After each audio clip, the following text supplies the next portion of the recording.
Ja, guten Abend. Sorry, wir haben ein Mikrofon hier. Entschuldigung für die kleine Verspätung. Wir haben noch ein bisschen mit der Technik hier gebastelt und guckt, dass wir auch das gleichzeitig streamen können. Wir hoffen, dass es auch ein paar schauen. Also erstmal herzlich willkommen von meiner Seite. Wir sind hier beim Infoabend Animation and Game. Ganz viele Kollegen sind da, die auch noch was zu ihrem Fachgebiet sagen wollen und werden. Und danach haben wir auch noch ganz viel Zeit für Fragen. Ich fange einfach mal an mit einem Trailer, den wir ganz neu gemacht haben, wo man einfach mal die verschiedenen Arbeiten der letzten Semester oder ich glaube des letzten Semester fast nur sieht und kurz hintereinander geschnitten, dann kommt man schon ein bisschen einen Überblick, was hier alles entsteht.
Ich breche das mal hier ab. Man sieht sehr, sehr vielseitig, sehr, sehr viel, auch unterschiedliche Sachen und wie das zusammengeht, zeige ich jetzt hier in einer kurzen Präsentation, die jetzt hier hoffentlich läuft.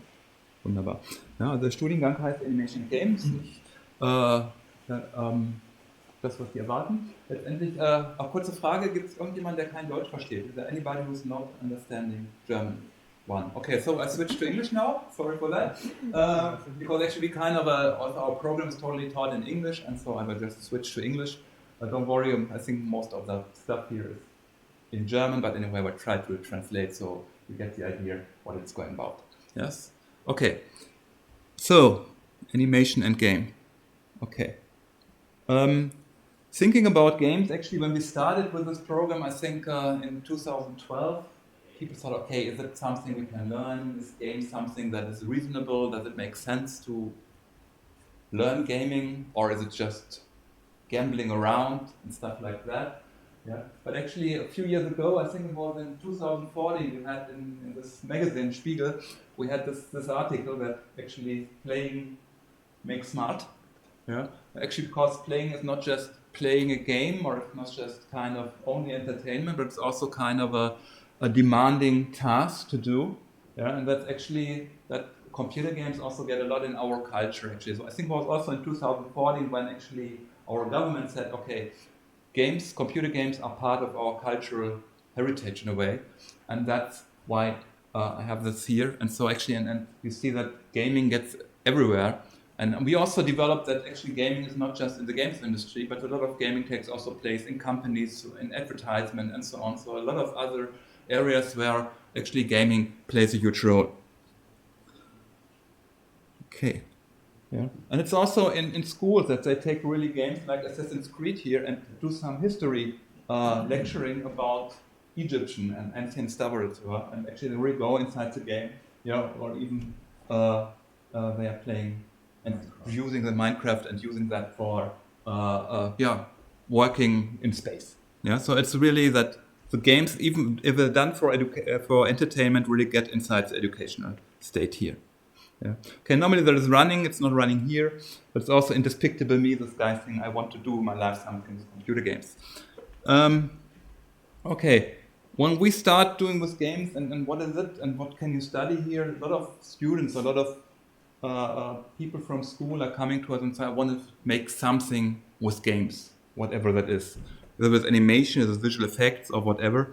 So let's have a look at how actually we started to develop our program. So we can get here different, get a game designer, developer, animation artist, and so on. So what does it really mean?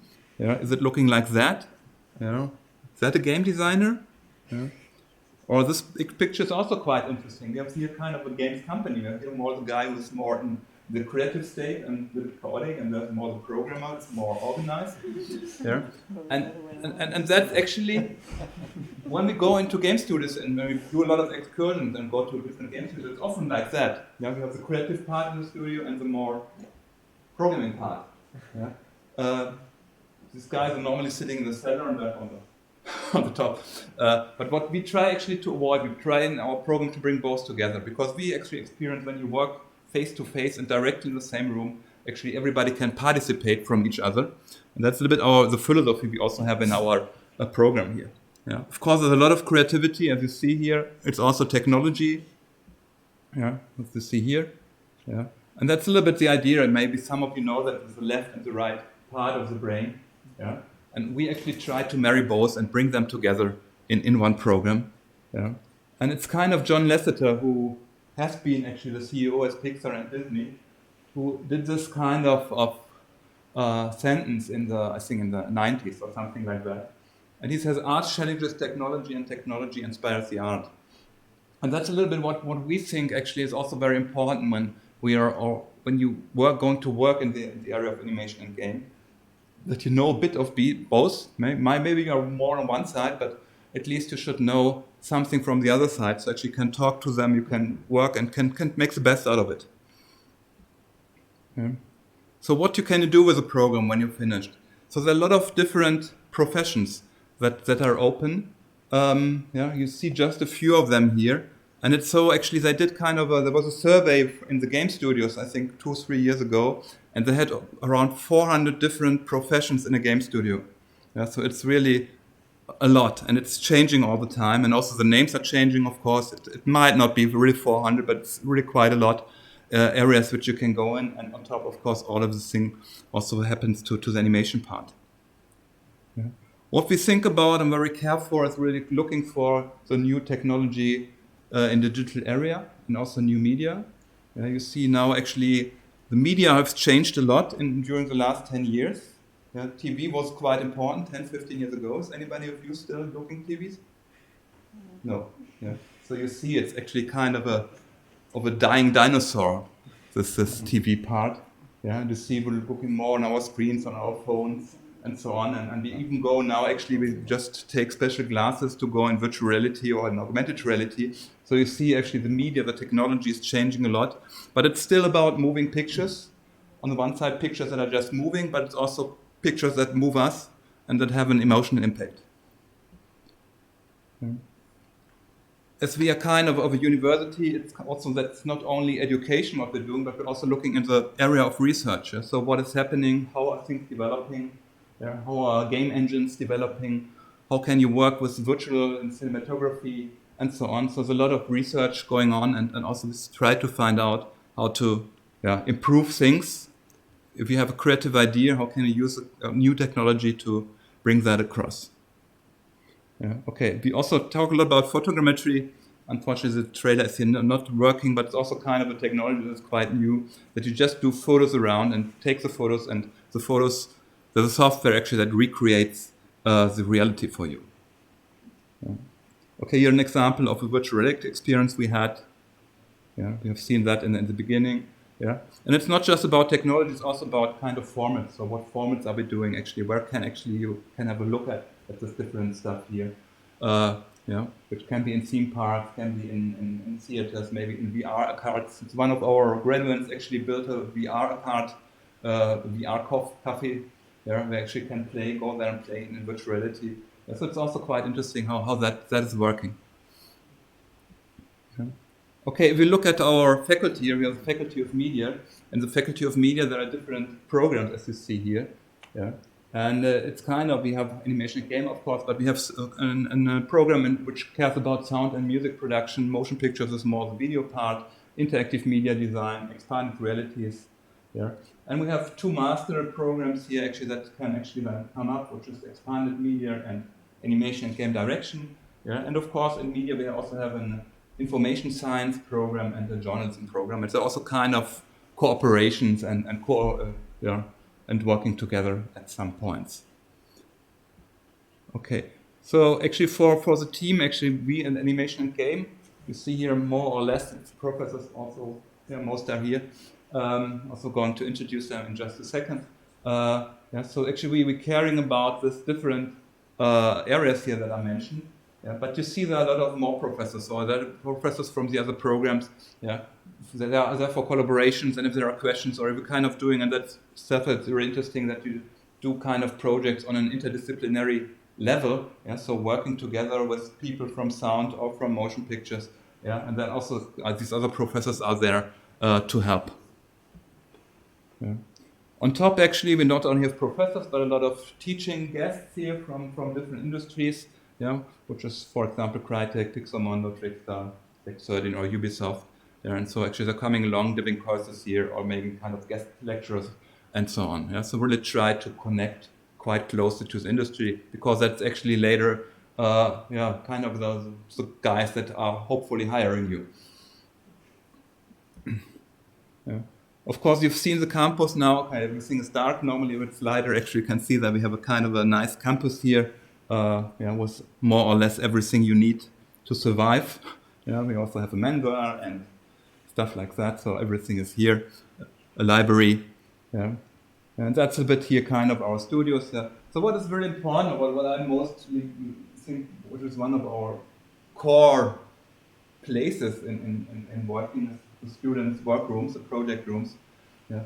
We have project room for students, so can they be there 24 hours and 7 days if they would like to?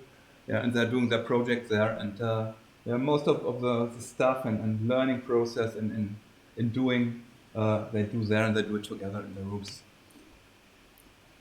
Here just a few impressions that you can see from our different labs and so on. We're more or less working with the same hardware and software that is also used in the professional area, we have a lot of different labs to do stuff like that. Okay, there's also student advisors, so if you want to hear from a student and want to have some ideas from him or her, actually she gives you some advice on that. Because sometimes actually it might be more fitting to talk to the students than to the professors, but anyway. Okay, so again, actually look at our studio program Animation and Game. It's a bachelor which has 7 semesters. Yeah, we always start in winter semesters or to winter term. Yeah.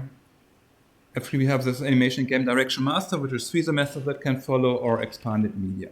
Yeah. Okay, so areas of profession where you might work later. Yeah, we've seen a few, but it just kind of gives you a first idea. Yeah, so most of our students, a lot of our students and graduates work in this area here. Yeah, and different stuff.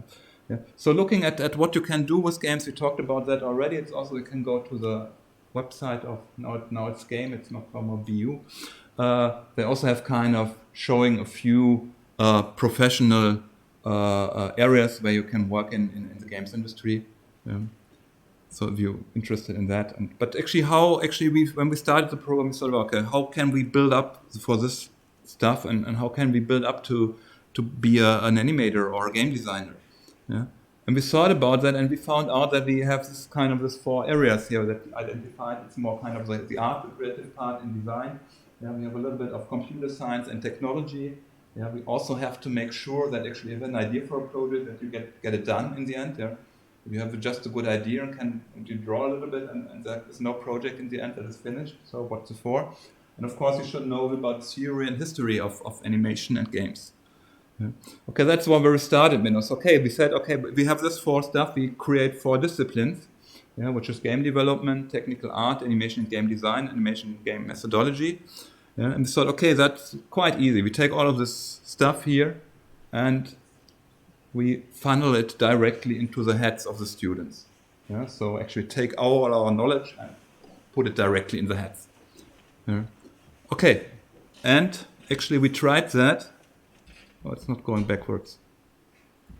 Oh, we had that problem before. Okay, yeah. And actually what happens actually that students got tired, nobody was listening anymore and so on. Yeah, and you see that also in a few hundred years before our time actually was the same. Yeah, that people just started to, couldn't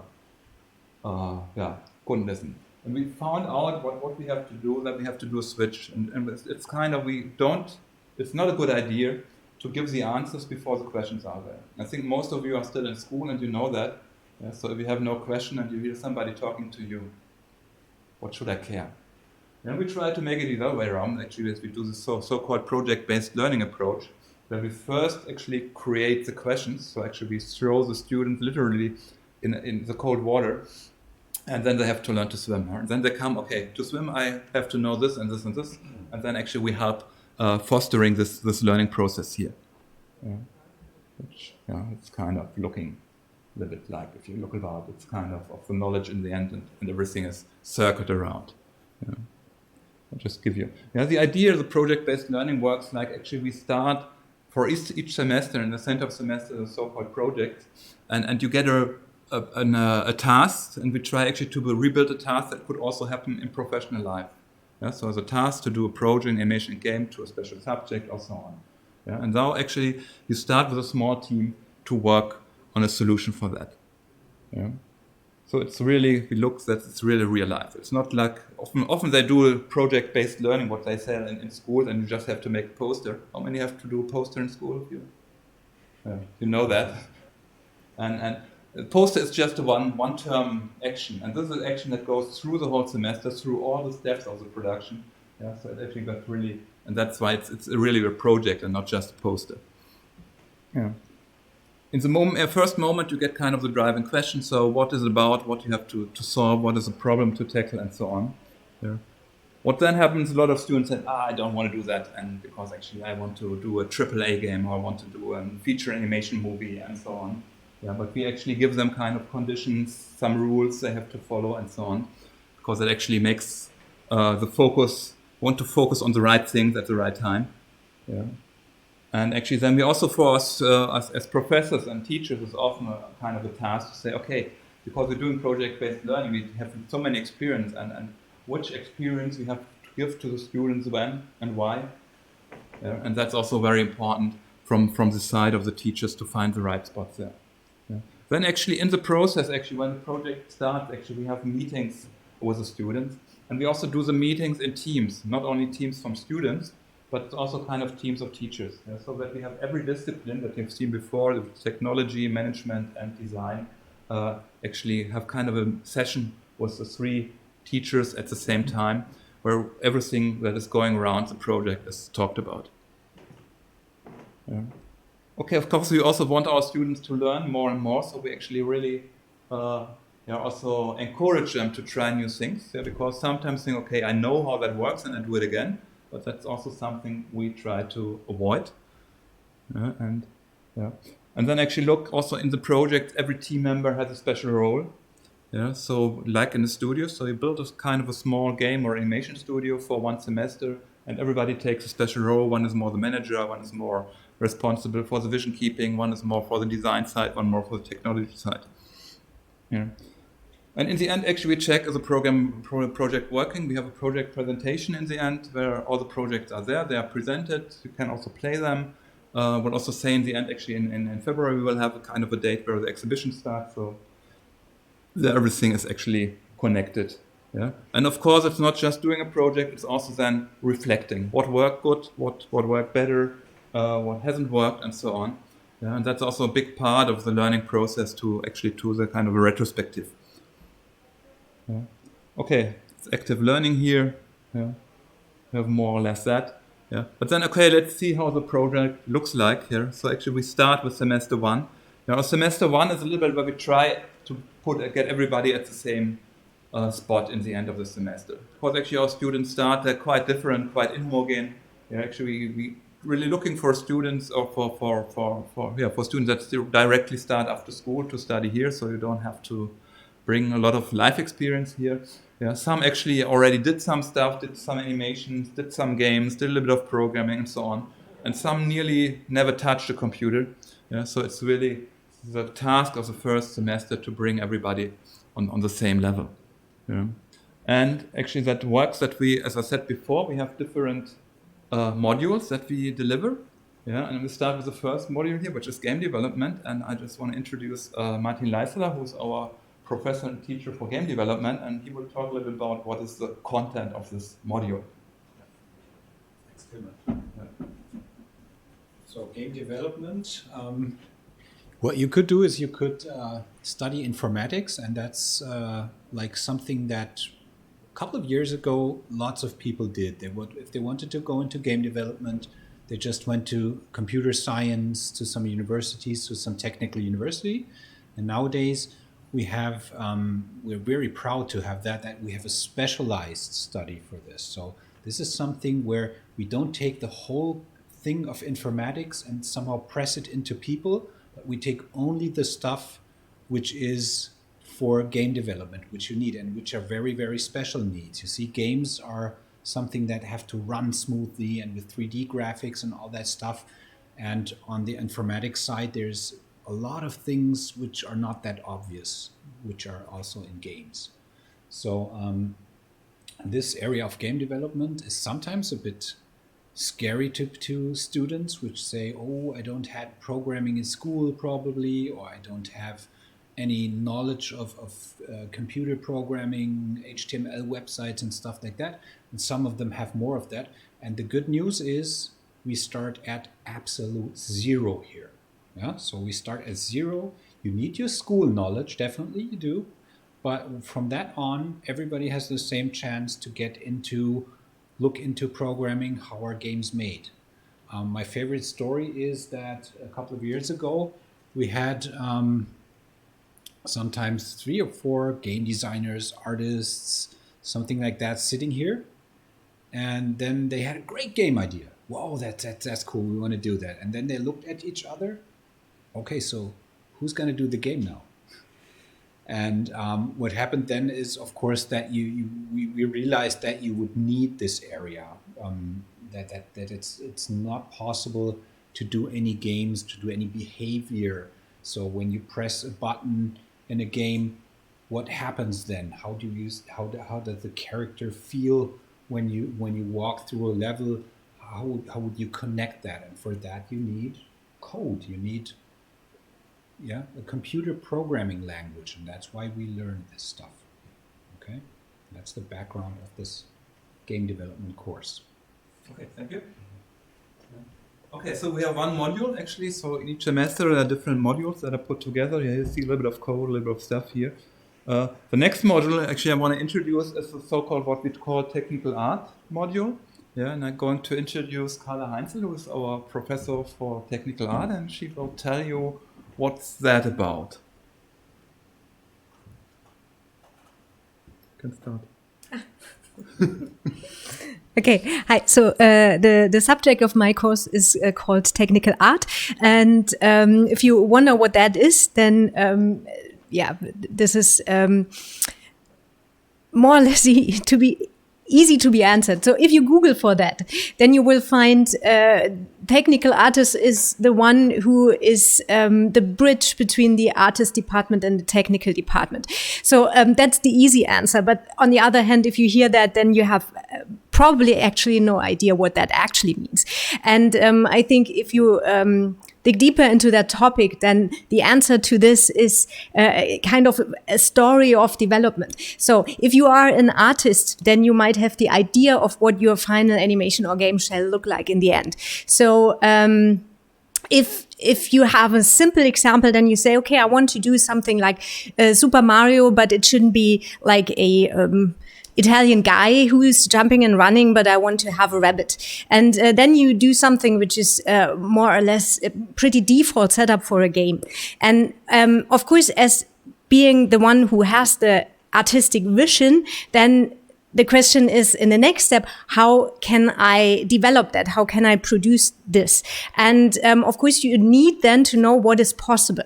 So if you have a standard setup like the Rabbit Super Mario thing, then the pipeline is pretty standardized, and the tools are there to make this like in a pretty default way. But what if you have the idea of I want to make a game where the character can transform from being a fox into being a bird, and then it can fly and it can do different things than before, and then it might be able to vaporize and become fluid and go into water and something like this. And then it becomes, of course, more complicated than like the standard jump and run scenario.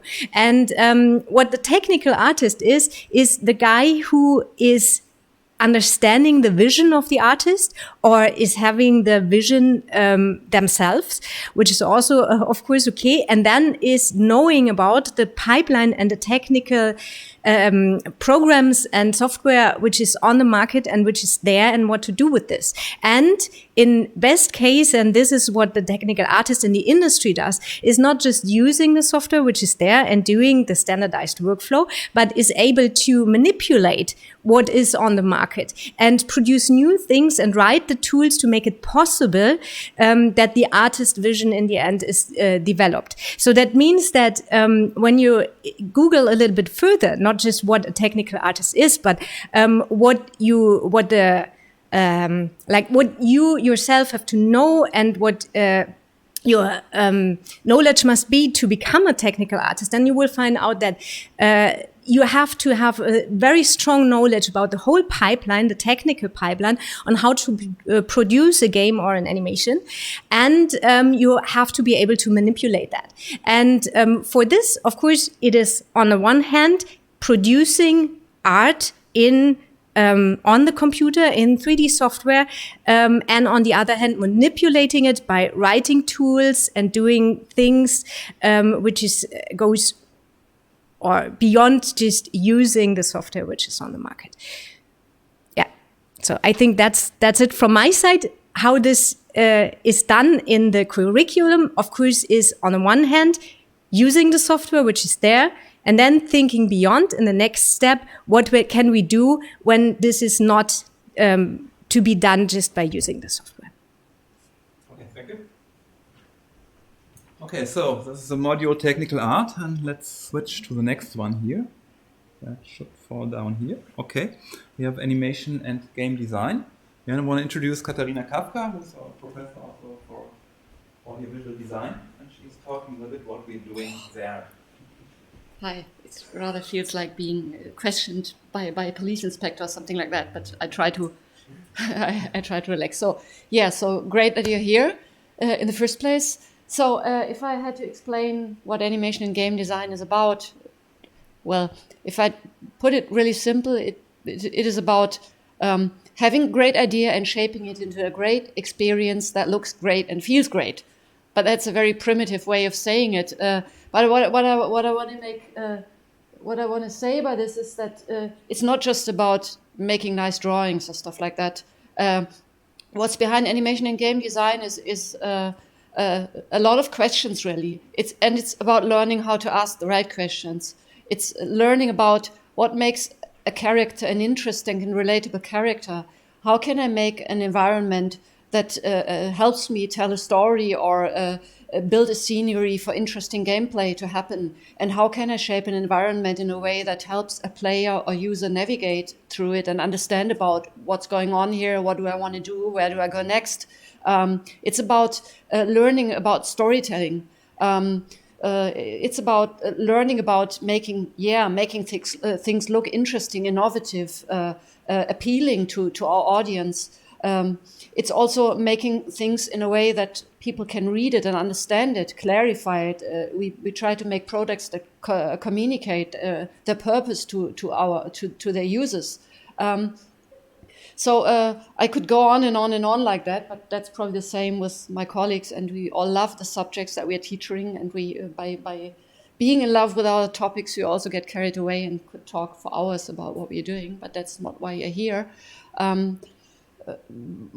What's maybe important to understand about design is that being creative does not mean that you just sit down and you have an explosion of great ideas and you do tons of beautiful drawings and that's it.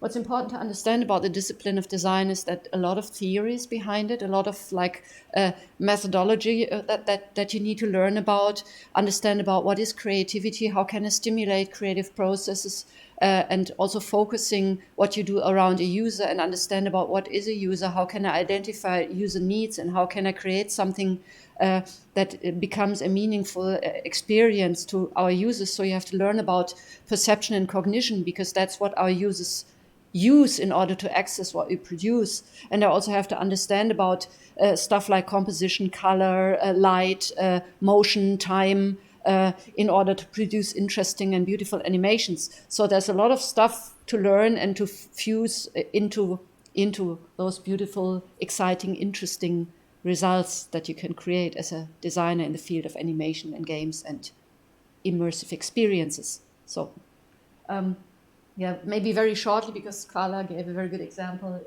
of what you actually do. So animation and game design is a module which consists of a lot of different things that we do in the first semester. We'll have lectures, we'll have a practical where we do design exercises, we have workshops which some of them software-based, some of them very traditional hands-on. So you do classical drawing, but on the other hand, you train to do prototypes in game engines or learn digital editing.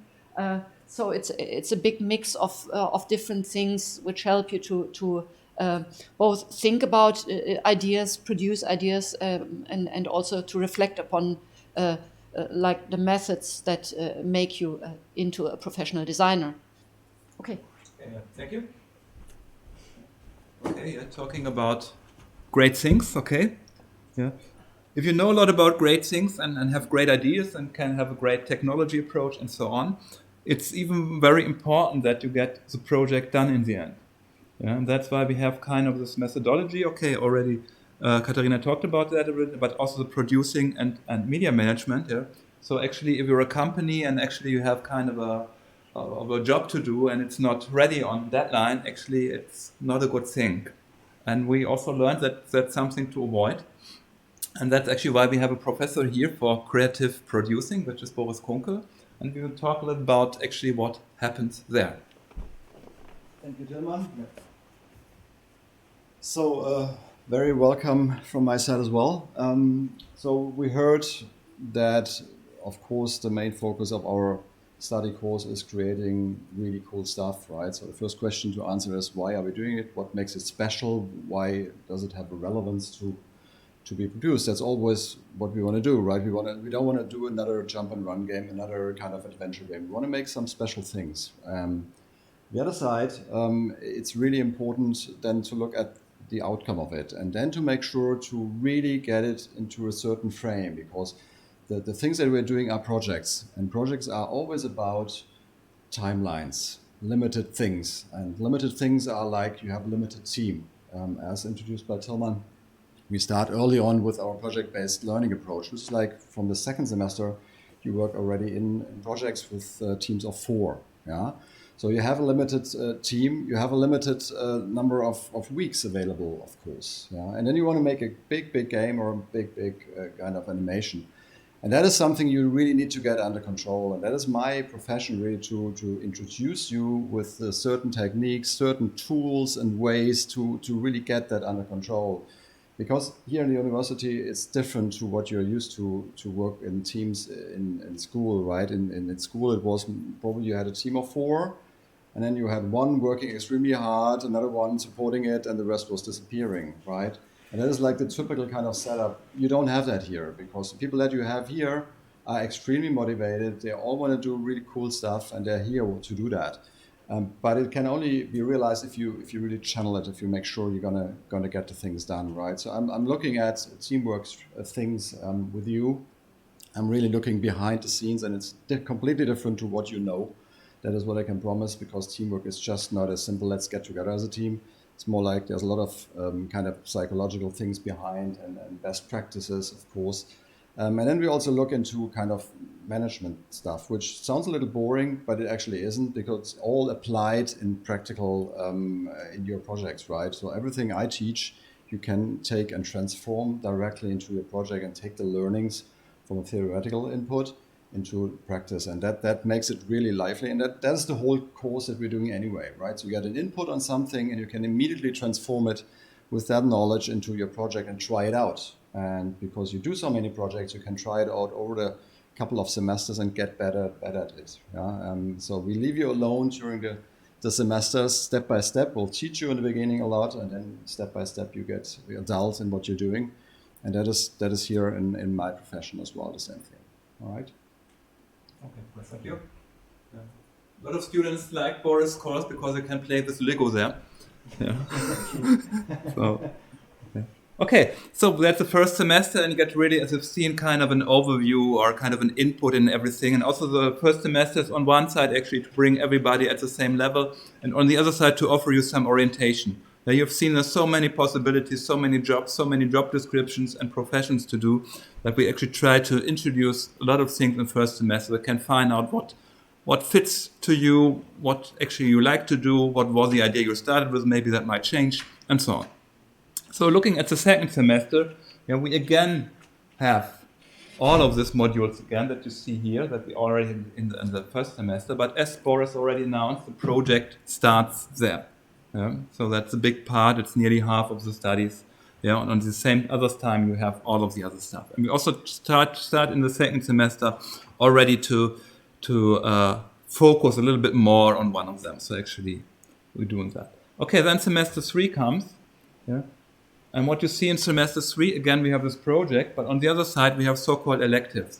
Yeah, and electives is kind that you can actually decide to go with electives more to broaden your knowledge, to go more in other areas. For example, you can think, okay, I'm doing something with, whatever, motion pictures or so on, or with sound.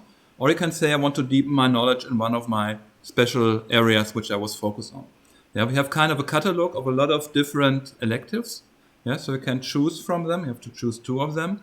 Yeah, there are electives that are offered from the animation and game department, but also electives which come from sound and music production, interactive media design. There are electives that might come from motion picture. It's also possible for you to say, okay, in this semester I also want to see what's happening there. Yeah, so you can really decide to go not just only deep into one area, but also to broaden your knowledge in other areas. Now that's kind of the third semester. And the fourth semester actually is where we send our students to the so-called industrial placement, which has to be a minimum of 18 weeks. And there our students go into companies around. Some students go to different countries and do their kind of industrial placement there. Can do it in a game company, can do it in an animation studio. I think we had one with a NASA in Cologne and also one at a forensic part of the police actually, and so on. So it's really, really broad where our students go for industrial placement, and they bring interesting experiences and back here. And when they come back from the IP, they're also kind of a little bit, lot more matured. So we see actually if they come back, actually they're really different people sometimes. Yeah. So and we have very good experiences with that. Yeah. And you can also decide, by the way, to do your industrial placement in another country. Yeah. That's also supported by the university. Yeah, before I forget it, we also have a big range of partners in other countries, in other universities. So if you decide to have one semester in another country, that's totally possible. And it's also highly supported from the university, meaning giving you support, a little bit of money and so on. But it's also supported from our side to find the right place where you can go. Yeah, we also have a lot of incoming students. It's also interesting that might happen in a team that you work together with somebody coming from the US or coming from Spain or whatever. So a lot of interesting cultural connecting points during the program. Okay, semester 5. Yeah. again, you see what we know already. We have the electives again, and the project in semester 5 is even bigger than before. Coming to semester 6, so actually, we have a little bit the same thing here, but we don't only have one elective and we have one module that we prepared specially to prepare you for your bachelor work, that you can find, okay, which subject I'm doing in bachelor, what is my stuff I'm doing there. I'm doing some research and preparation for that. Yeah, and guess what? In the 7th semester, you do your bachelor project here, and on the other side, we have a module that is supporting the bachelor project, which is a little bit focused on research and innovation. Yeah, it's kind of, we're also a university here, so scientific working and so on plays a huge role. Also during the semesters getting up, but especially here in the bachelor semester, we pay a lot of attention. Also, that you actually have kind of a scientific background for your project and for the whole work you're doing. Yeah. Everything together is here. You find that also in the web, and we also have some flyers. I don't think we have them here, but I think you know that already. It's just put everything together. Yeah. If we can have just a short look here at different parts, and I don't know, I don't think that movie is running here. Just maybe switch in the end a little bit, that we show a little bit of moving pictures. The problem is with the stream here, we can't show them, but you see again the variety we're doing. And doing 3D work. We're also doing 2D animations, and actually here a few images from our students working. We also do some workshops sometimes, which are connected. See here the 3D game. So everything is there. Okay, now we said everything sounds cool. I want to do great things with great ideas and want them to look great. And what should I bring here to start my program and my studies here? Yeah. Okay, first actually we're looking for kind of design and conceptual skills. Yeah. So you should know already, or should have a feeling for actually using kind of a visual tools to bring along ideas. Yeah. Then you should have a little bit of technical competences. Yeah. Which does not mean actually we start with 0, but actually you shouldn't be kind of an enemy of mathematics or an enemy of technology. Yeah. Then you're wrong here.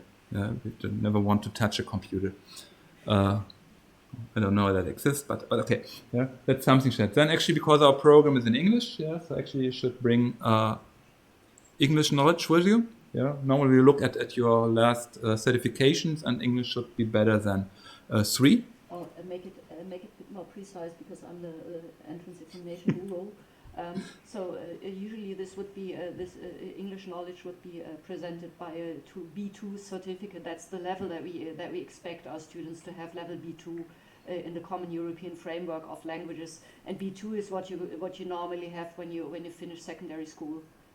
It would be covered by a constant following English language constantly from 5th grade up to the leaving cert, to the school leaving level, and most secondary schools would include B2 certificate in their degree certificate that they hand out to you after you graduated from school. Yeah, so English, yeah. Then actually you should have Hochschulzugangsberechtigung, which means AZB, yeah, which is kind of the Abitur or Fachhochschulreife. Yeah. It's also possible to have then actually next part we have an Eignungsprüfung. A test, an application test, which I will talk about that in just a second. Yeah. If you have a special, how that's named in English? Besondere künstlerische Eignung? Outstanding artistic aptitude. If you have that, actually, you not even don't need a Fachhochschulreife. It's also possible to start without, but that happens really rare here. Yeah. Okay, and of course you should be motivated. Yeah? That's actually, from my opinion, it's half of the thing that actually you're motivated to what you do, and we also try to find out if you're motivated through our application process here. Yeah. Okay. Of course, motivation, you also have to send in a motivation letter, but it's also in the documents here and the kind of the questions we are looking for in your motivation, but that's again also online. Just have it here to have it complete. Yeah. If you have special questions, they're actually towards this examination test. Actually can have also a special email for that, but you also find that online. Yeah. Okay, that we had already, portfolio. Yeah. Here see a little bit kind of a connection of different companies who are working together. Also, we get people in from these companies to do some teaching here. There might also be companies where our students are doing the industrial placement. You see, actually, it's really huge. Yeah, this gives you kind of an idea where game studios are around Germany. Yeah? So you see that on one side here, it's just the Frankfurt Raum is here, Frankfurt area. So there's a lot of different places where you can work, even in Germany. Yeah, there's kind of a few animation studios around. Yeah, so there's a good way and a good number of different places that you can work on. Yeah, actually, we have kind of a lot of students also get kind of feedback also during their studies already, and while they're working. Just to show you a few. Yeah. Yeah. So actually, we're really looking here for we have this master studies that are started and so on, and. So if anybody is interested to do more, to learn more, and also try out maybe to work a little bit on games, what we do here is actually we also are doing the so-called Global Game Jam, which is kind of a global, kind of an experience or event. Yeah, so it's done around the world. Yeah, there's one subject that is given, and on locations around the world, the game jam is done on different locations. Yeah, and people meet there and do in 48 hours, starting from Friday until Sunday, they're doing a game together. Yeah, so it's very fast produced. Yeah, we also host an event here, so if you like, actually you can come. If you go to the website, which is globalgamejam.org, you can look for locations, and if you find Campus Dieburg as a location, then you can inscribe. And then you come there on the 31st of January, and we start at 5. Yeah, and we then actually build small teams with people who are there, connect, and then discuss ideas. And then actually, over 48 hours here, you bring your sleeping bag or kind of an isomat. Yeah, some people sleep in between. A lot of them just do 48 hours work, yeah, which is a lot of fun. We have pizza here and so on. So actually, everything is here. You need to survive. Yeah, it's a fun event, and you really learn a lot about working in teams, doing games. Yeah, and you work together with students from here. We sometimes also professionals coming from the outside. So we have really mixed teams. And even if you think, okay, I'm just a newbie, I'm just a beginner, I can't bring something to the table. In all teams, there's a place, and everybody can do something that works out pretty fine all the time. Yeah, so that's kind of a recommendation if you want to find out is it something I would like to do. Yeah, also to get some experience there. Yeah. And of course, actually, next event I want to show here is Final 20. We don't have it yet here, but that's happening on the 12th and 13th of February, yeah, where we actually have the presentations of the final semester project. This is a project that came up from this project all the time. Yeah, and actually it's on Wednesday and Thursday. Yeah, and on Wednesday we do kind of the exhibition in the afternoon. On the other hand. But everything is also on our website, yeah? So if you're interested, and it's quite interesting if you come in the morning. So each team presents around 10-15 minutes their project, what they have done with that, why they have done it, and so on. So you can really learn a lot about what is going around here and what are the skills and what are the processes that are done here. You can also talk to the students directly and play the games and watch the videos and so on. Okay. We also are at the Hobbit, yeah. So if you're actually in the Hobbit, they're also in January. I think it's the last week of January. We also have 2 talks there, and all students we have there. Yeah. So if you want to visit us there, it's also possible to do that. Yeah. It's in the Darmstadium in Darmstadt, and if you go for, I think it's hobbit.de, you find that again. Yeah. Okay. So normally I would show something here, but it's not working. So we just go directly to the section of questions, if there are any. You have a question? No. Okay, are there any questions? Yes. Is in the portfolio we have to put 3 works? Is 3 the maximum, the minimum? 3 is the maximum, but 3 is not, if you do drawings, it's not meaning that you just have 3 drawings. Yeah, you could have a kind of a series of drawings. I think, okay, I have a series of drawings as portraits or something like that. Yeah. Or could join, or it could also be a storyboard that's more, or you could if you actually are interested in storytelling and so on, you could also write a story. Yeah, but if you write more than three pages, please make a short abstract in the beginning, so we know what it's about. When we read them, maybe later can. You can think about what I tell all the time. We have around, for each portfolio, we have around 5 to 10 minutes to look in. Yeah, and so just prepare it as good as possible, that we get in this time a good impression what is there. Yeah. And so maybe you think the 3 portfolio items rather in the sense of projects instead of separate pieces. So this allows you to also demonstrate a little bit more of what you're able to do. For example, if you do like a character design, it would be a good idea to maybe show us, let's say, 3 different versions or 3 different characters that belong to the same project. That would be one portfolio item. And same goes with, for example, if you had a game prototype, this would be one portfolio item. And so then you could do 2 more projects. Project doesn't mean on the other side that you have to do complete finished animated shorts or complete finished games. It's not about that. It's rather that it allows for like a collection of single items which belong to the same concept that you made. Okay. Yeah, it could also be if you have kind of already modeling or developing character in 3D, that you also can put on top your first concepts or your drawings, that you see actually kind of the pipeline you went through developing the concept for your idea. Yeah. But this is maybe the key word for me to chime in. The portfolio is not about drawings, because a lot of times we hear about people wondering should they apply for animation in games because they're not so good at drawing. Drawing is one way of demonstrating your creativity and your visual skills and your ability of visual thinking, and that's what it's really about. And if you find another method to do this, go ahead with it, because what we want to see in the entrance examination is curiosity, commitment, and your particular competence in a field that is related to animation and games.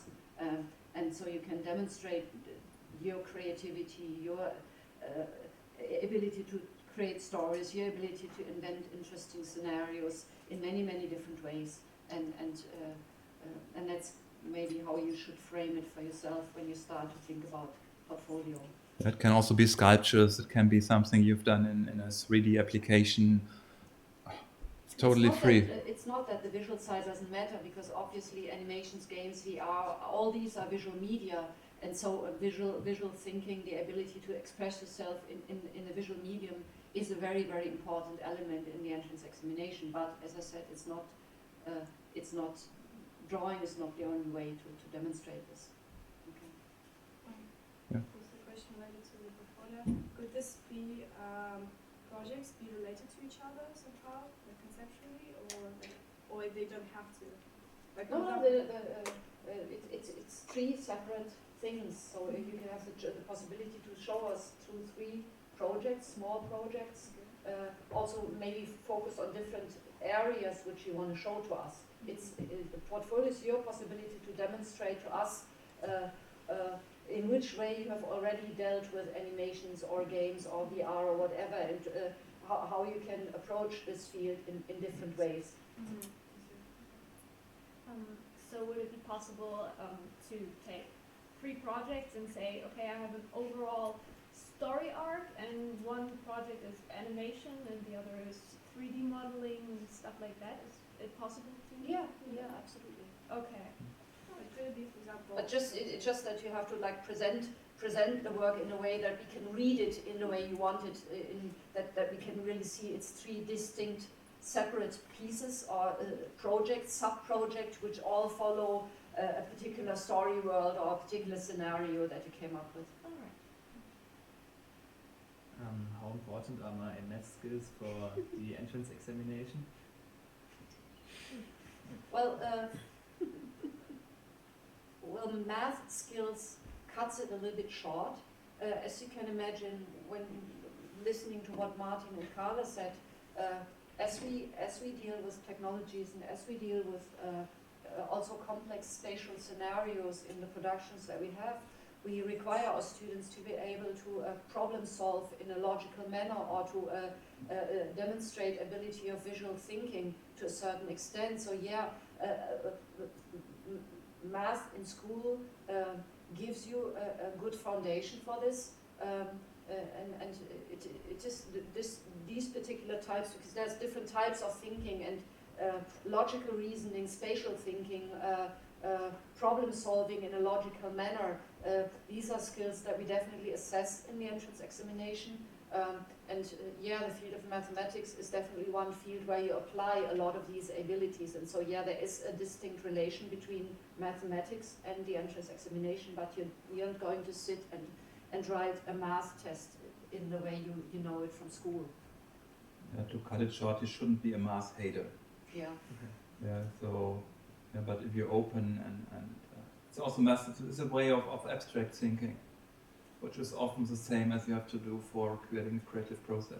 So it's not so far away as some people want to tell you sometimes. Yeah. And but yeah, we also have people who just had a 4 in math in school who can study here. But actually, we asked them why and they're really sure, but because also the math grade is not kind of standing one-to-one to be available of having good skills in math. Yeah. It's kind of, there are other factors, and we try actually, in our interview, we try to have a look at that. Yeah, but definitely, honestly, we are going to assess this in some way, and it's going to be important for the program. So if you really struggle with this dimension of animation in games, or you just fiercely dislike it, then you might reconsider, because it's you cannot build good 3D art, you cannot do programming without having this or fostering this ability of methodical thinking and logical reasoning, and that's something we definitely also include in the presence examination. How many times is it possible to apply for this study course? 2 times. 2 times? And if you have one successful, actually it's also have the chance in the next 2 years to inscribe. You don't have to. Not 2 years. Not probably 1 year. 1 year, yeah, that's correct. So if you fail 2 times, you're completely You're out. out. Okay. Yeah. But actually, if you have one successful examination done, you don't have to start immediately to study. We sometimes have people who do the test and then decide to do one work and travel or something like that and then start to study. That's also possible. If you have a successful test, you can just start a year later, and you don't have to do the test then again.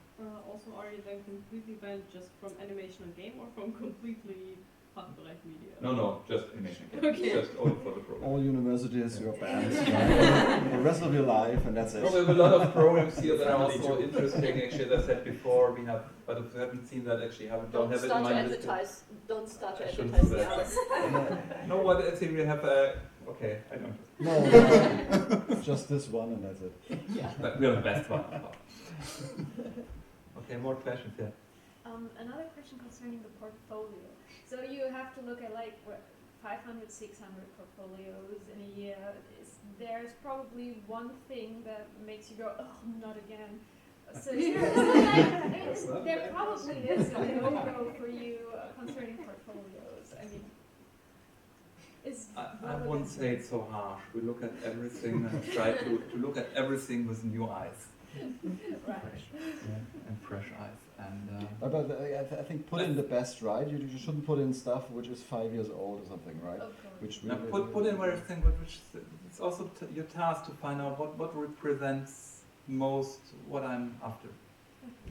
Which is also part of that. And if we see actually that's a portfolio that is carefully done, where you feel that somebody thought about, okay, that might be an idea, that is good, and then we see that as selection. It's not just put anything together. That's a good way to tackle it. Yeah. Because we actually can't. The people who apply are all different, and we also try to look at them different at what they want to do. So that's difficult to say there's a no-go of something. Okay. Maybe one thing you might try to reflect when you compose your portfolio is to think about, is this particular item related to the field of animation and games, and in which way? So pick along this line. So if you have the choice between a photorealistic drawing of a fruit basket and an interesting board game, that you created, probably it's pretty clear which object to pick, or if you did a stop motion animation with your Lego figures as opposed to, I don't know, but I think you get the point. Yeah. And the other thing is, but even if it's not related, actually, you can, because some people never touch it. It can also bring it from areas that are kind of more or less near to animation and game. Yeah, and you also have the chance. We have kind of in the documents you can also write a few lines to your portfolio piece. Yeah, and you can say, okay, it's not directly related, but what I like with that and how that connects for my idea to animation and game is, so you can actually give us a reason why you send it in. Yeah, so if you are really far away from animation and game, but think it's connected, just give us an idea. and also what we seek is, as well is individuals who have their own mindset, because just copying stuff from others is not what is required here and what is required in the industry, because innovation is a huge driving factor in the creative industries, and so yeah, even if you do if you orient your work on what you can find on the internet, on ArtStation or whatever, still try to give it your own twist, your own character, your own mind, your own also maybe critical vision of stuff that's out there, to really let your own personality shine through it. Here was a question. Yeah, will we require to bring our own equipment like laptops and buy licenses for the programs, or are there workstations with programs we can use here at the university? We have a lot of hardware and software here, but never enough. And normally the students actually then start after some time, then they started here to decide for an own notebook, because it's a lot easier to carry your data around with your own notebooks and just have it on USB sticks and have to wrangle with that. Yeah, but nevertheless, also we have kind of in the project rooms, we have kind of computers that are actually really very professional. So we have kind of tasks, a lot of rendering. Actually, most students use the machines we have here, and for the more daily work, actually they use their own stuff. And for the projects, are we allowed to use the equipment from our departments, like microphones or cameras? Yeah. Okay. So most of them we also have. So we get an introduction, so we don't destroy their stuff, and then we. No, there's kind of a license, a like a driver's license for using the equipment here that you then can rent if you need it. And a lot of students also collaborate then with a student from the motion picture department who really just learn directly how that works with cameras. And so there are solutions. So and you asked about licenses. Some of the core tools that we use here offered student licenses that you can use, so you don't have to buy the applications. The main program? Like, for example, Maya. The Autodesk, a lot of stuff is free for students, or most of them. Actually, Blender is free. A few students now start to use Blender. They told me since version 2.8 it's the best program in the whole world. Autodesk, Adobe is unfortunately not here. It's on the machines, but okay, you can also use GIMP or something like that. Yeah, you can have. You can. Yeah, I know a few students who shared licenses, so everybody giving 10 cents. Yeah, but normally it's doable. And we also do kind of excursions. We sometimes go to the FMX each year, which is in Stuttgart, which is kind of a very interesting festival for computer graphics, animation, and games.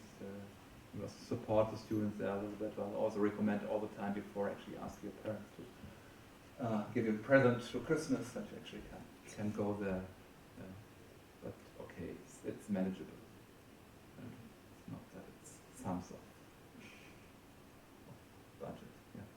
So I have a question related to the technical aspect of presentation of our portfolio.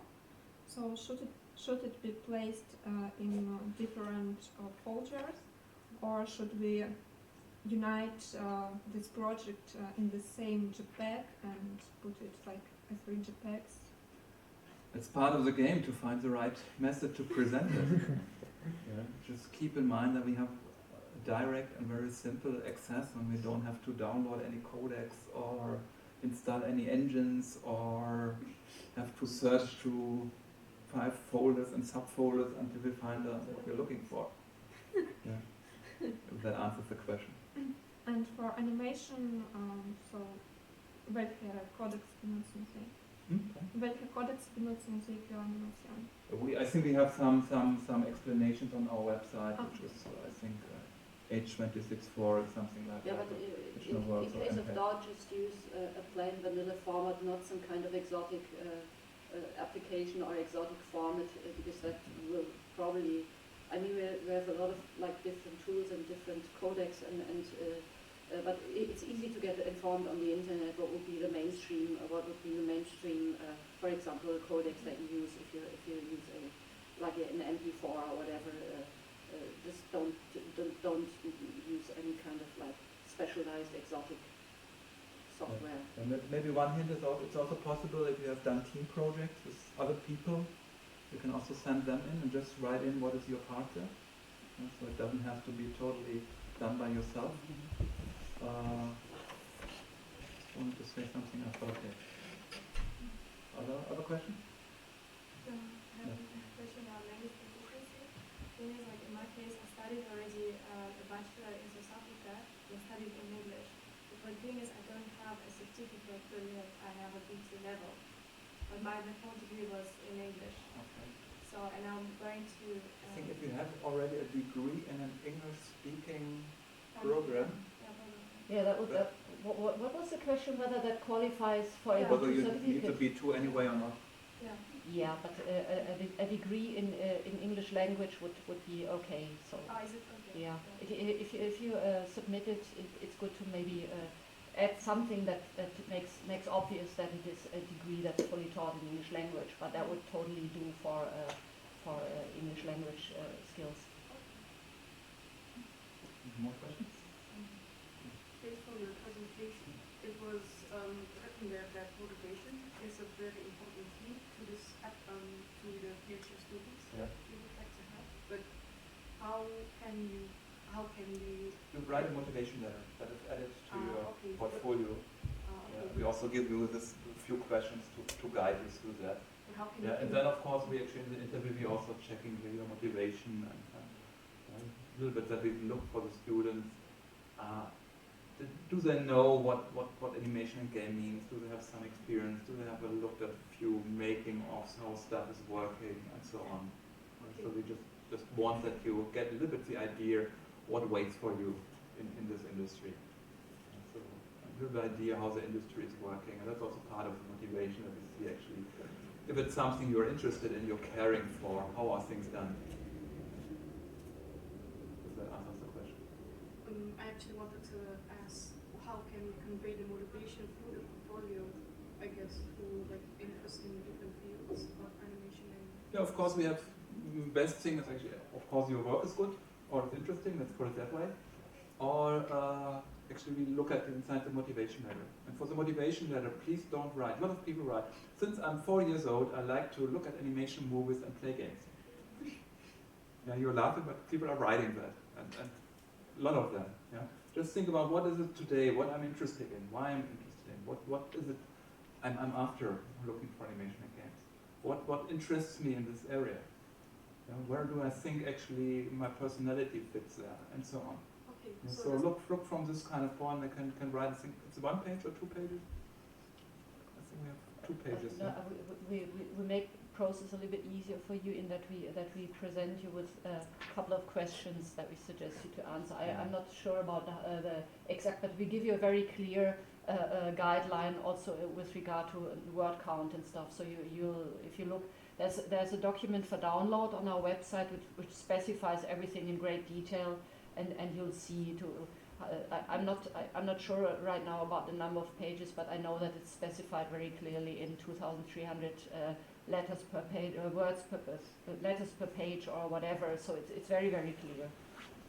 And you asked about motivation and portfolio. I think motivation is something that manifests itself in many different ways. You can express your motivation in written form, but motivation is also visible in the intensity and depth to which you commit yourself to a particular piece of work or to a field that you research creatively and that you try to get better at and that you deal with in an intense manner. That would be, for example, a sign of motivation in this area. Just one example. Okay, more questions? So if I've already worked on some interesting projects, it might be interesting for you to know about how do I submit that? Can I? Of course, one, you can of course write it in your motivation letter. I think we have this experience there. And also in your curriculum vitae, you can also put in, actually, I worked there and there and there, and then the projects. It's totally okay. Or take the project as part of your portfolio anyway. Okay. If you actually, that was the other thing I wanted to say, if you have done a movie which is longer than 10 minutes, which I don't think, but might happen, yeah, a team project or something like that, make a small trailer from that. Yeah, you can also deliver the whole movie then, but on top of the trailer. So we might look at the trailer, and then if you're interested, just look anywhere in the middle of the whole project. So if you have something that is longer, actually just give us a chance to experience this in a short amount of time. And also for a game, if you created a game that's maybe a bit more complex, longer to play, it's a clever idea to also include a video, a gameplay video. Yeah. Yeah. Just think about this kind of, you have 5 to 10 minutes Which to look at your counts as part of this item. So if you submit a game and you submit a video of this game, you put both items into one folder on your stick or DVD, whatever you submit, so that it is identifiable as one submission, as one part of the portfolio. It's anyway sometimes good to do kind of a walkthrough video from a game. Absolutely. So especially when it needs special drivers and so on. And the quality doesn't matter. So if you're kind of afraid of doing a good screen capture, it's no problem. You can also take your mobile phone and put it in front of the screen and just try to keep it quiet, but just can record it from there. It's totally okay. Yeah, we don't look after technology and perfection in this area. It's more about getting an idea about your ideas, about your creativity, about your thinking, about your. When I've been working in a team project, how do I specify which kind of role I? You put that actually. You have to get your document for, and they put okay, portfolio number 1 is that and that, and okay. they had this and that role, and the role from that wasn't done by me. Okay. If we are invited to the exam, do we have to bring like our own pencils and materials? Yes. But actually, they get a letter, and we write in what you should bring. There's maybe one thing you need to be aware of is that you get information, are you admitted to presence exam or not, at quite short notice, because the whole process is if you have, like, think of the timeline that we've seen after the deadline of 1st of June, it takes the Student Service Center quite a while to process all the documents, because they are the people who handle all the material in the first place. And when we receive it and go through the portfolios, which takes us a couple of days with the amount of applicants that we have, and then we decide, and that would mean that maybe you only know a couple of days in advance that you're going to be invited. We try to make it at least a week, but depending on how fast mail runs, it might be that you only learn a couple of days in advance, oh, I have to be on campus on this exact day. So it's advisable that you allow for this time period of 22nd of June to 26th of June to maybe not book your holiday in this period. That would be maybe a wise move. Yeah. If you get ill and bring a medical certificate that you were ill at the day where actually the exam was, actually we'll do a repetition of that for you. So, because that's not your fault, so actually, if you don't show up, you also lose. But if you are ill, that's totally the case. Okay, more questions? More questions, I think. Have online questions? No. No. Okay. I have one last question. Yeah. Are we producing all the movies? If we make some during the courses, are we producing them in English or in German? Or It depends. okay. Yeah. I think it's totally free because we know actually our mother tongue is German, and sometimes for some students sometimes might be difficult to do it in German. Or we also sometimes collaborate with schools around it and want to test it. So it also doesn't make any sense that we do it for small children or something like that to do it in English. Yeah, but more or less actually the students decide, and it's free, and it depends. Yeah. And it's also okay if you're in a team with an incoming student from another country. It might also be better to do it in English because you also can contribute, but it's quite, it's free, and mostly they do it in English. Yeah. Even if we keep it free, and even it's just Germans in the team. Yeah, but it's also a question of showing it at festivals and also kind of showing on YouTube so a lot of people can understand. Yeah, so there's a lot of more, the audience gets bigger if we do it in English. But last year we had one animated short which had like a Polish, Russian, Spanish, plus I don't know what, plus English subtitles. So That's cool. No, that was in Portuguese and Brazilian and Portuguese and Polish, but they had English subtitles for everything. that's And what German, I said. yeah. So, So it's everything that is mixture is okay. But by the way, it's doing animation movies, we see in a lot of animation is a very visual language. Yeah, so actually it's also, it travels quite nicely into another country.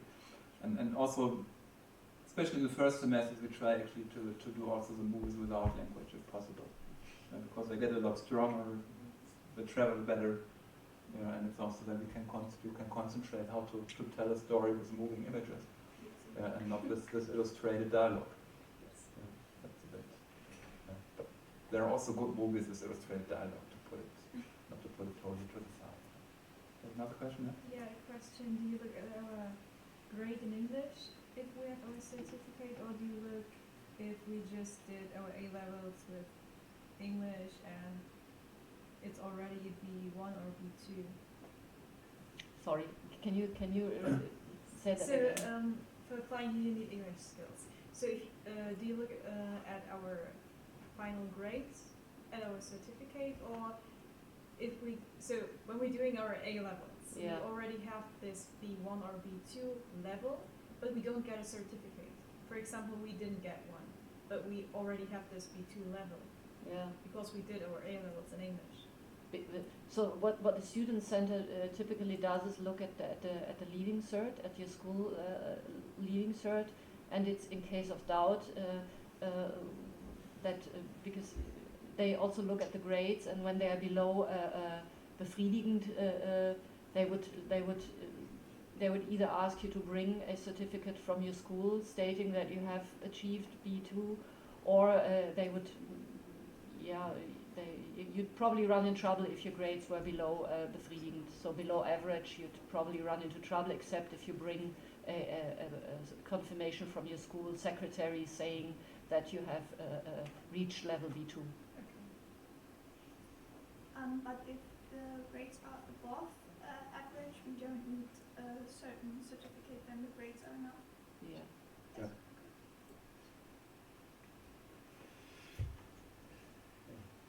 More questions? Do we have any questions online? No. Okay. About this VR program, the explainabilities, Yeah.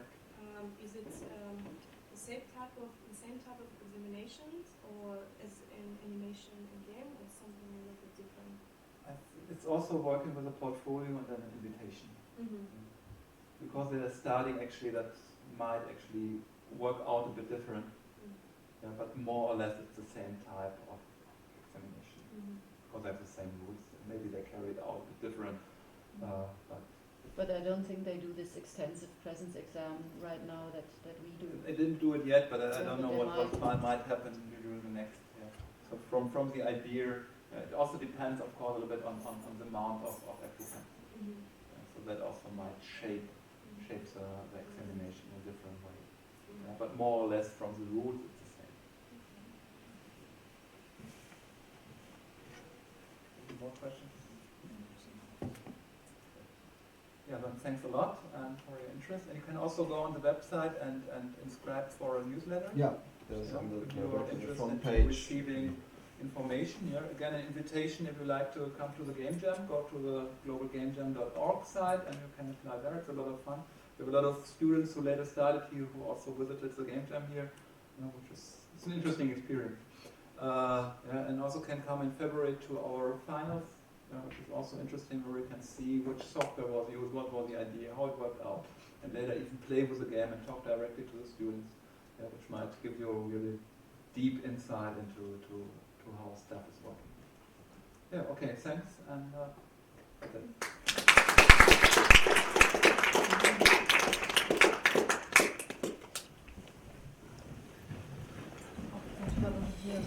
Professor war da, ja.